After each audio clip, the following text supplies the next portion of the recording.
আমরা দেখবো একটা মুদিখানা দোকানে 4-5টা চিপস কাটিয়ে দিয়ে ওই চিপসটা না নিলে দোকানদার রিয়াকশন কি হবে। চলো 3টে চিপস দাও তো, এই একটা দাও কুরকুরে। ওটা 10 টাকা আছে, 5 টাকার ওইটা আছে। তো এই একটা দাও। হ্যাঁ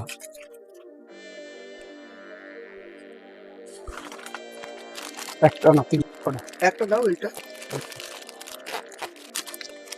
এই একটা দাও।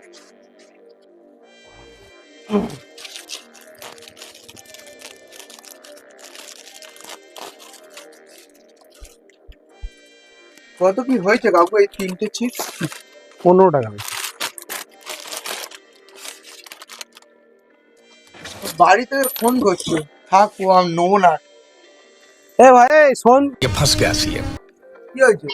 এই চিপস গুলো কাটলিস কে, এগুলো কে নেবে? এগুলো লাগাবো কোথায়? নষ্ট হবে তো। আরে আমার বাড়িতে ফোন করছে, আর লাগবে ওসব না আমার। ওইরকম করলে তো হবে না। চিপস গুলো কেটে আর এগুলো নষ্ট হবে তো। কোম্পানি রিটার্ন নেবে? একটা প্যাকেট কেটে নিয়েছো, কাটা হয়ে গেলে কোনো রিটার্ন দেয়? আমার তো লাগবে না। কিছু করার না, নেই। এখন নিতে হবে তোমাকে এগুলো।